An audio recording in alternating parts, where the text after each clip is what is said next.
Teman kerja saya itu seorang mualaf perempuan.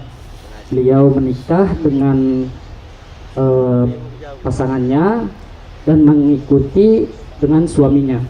Namun setelah mengikuti suaminya, beliau tinggal di lingkungan mertuanya.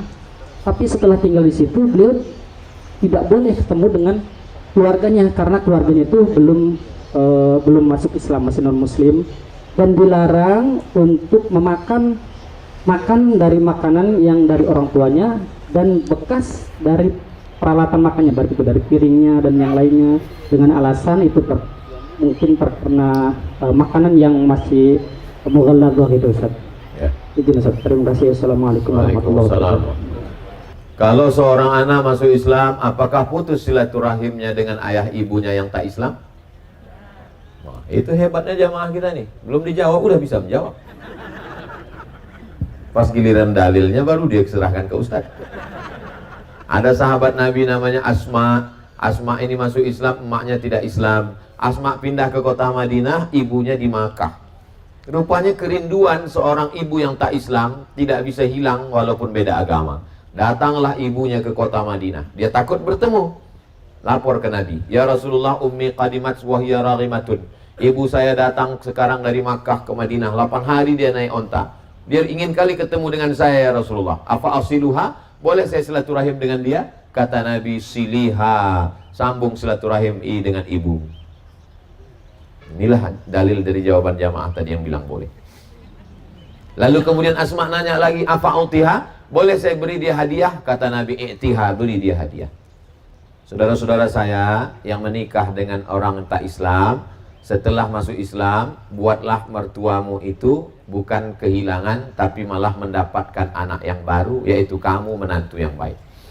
Dulu saya menduga kalau anak saya masuk Islam dia akan hilang, Pak Ustadz. Rupanya sekarang anak saya jadi 2, malah mantu saya itu lebih sayang pula kepada saya dari anak saya lagi. Itu yang kita inginkan. Maka itu yang membuat dia nanti bersyahadat asyhadu an la ilaha illallah wa asyhadu anna muhammadan rasulullah. Tentu dengan cara yang santun. Adapun tentang masalah bekas makanan, idza walagal kalbu fi ina'i ahadikum.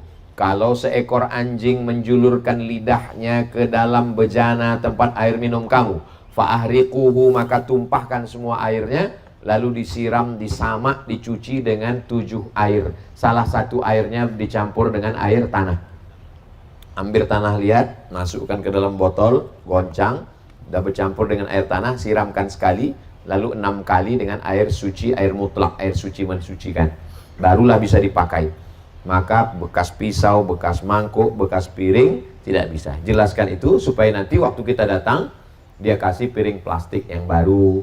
Dia kasih, saya bertetangga lama dengan tak Islam. Lama saya bertetangga dengan tak Islam.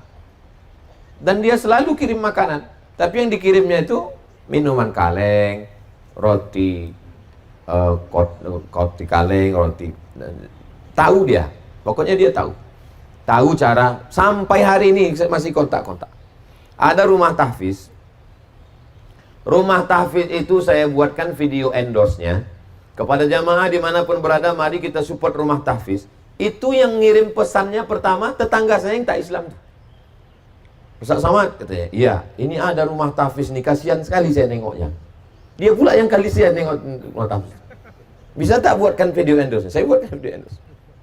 Sekarang nih saya nanti ada jadwal bulan depan di Bukit Kerikil. Bukit Kerikil tuh dapat jadwal, itu dari tetangga saya yang tak Islam tadi. Tetangga saya tak Islam itu ditelepon sama orang Bukit Kerikil. Sebetulnya saya tak mau ngasih Bukit Kerikil itu, tapi karena dia minta. Nggak enak juga tak dikasih, dia pun nggak minta. Jadi hubungan dengan orang tak Islam itu bukan berarti putus, tapi tetap kita jaga. Jangan pula gara-gara Ustaz. Makanya ceramah saya itu dengar utuh.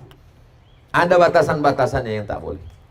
Anaknya nikah Pak Ustaz, boleh saya datang? Datang. Biasanya kalau di Sumatera Utara atau di Sulawesi atau di tempat di Papua yang sudah berbiasa bertetangga, itu memang dibuatkan ini makanan Islam, cateringnya orang Islam, piringnya piring. Nanti kalau ada yang salah satu nyasar ke mari, panggil dia. Itu bukan tempat kita sini. Aku kuahnya aja sikit gitu, tak bisa. Tak bisa di tempat kita. Waktu naik ke atas tuh doalah sesuai untuk umum saja, doa nasional. Semoga langgeng ya, gitu. Yang pula barakallahu lakum itu untuk kita itu. Jadi sesuai. Kita insya Allah di Indonesia itu, bahkan ada di beberapa tempat memang sudah diajarkan untuk hidup bertoleransi itu luar biasa. Insya Allah. Jadi jangan sampai diputuskan silaturahimnya dengan syarat dan ketentuan berlaku. Demikian. Wallahu a'lam bishawab.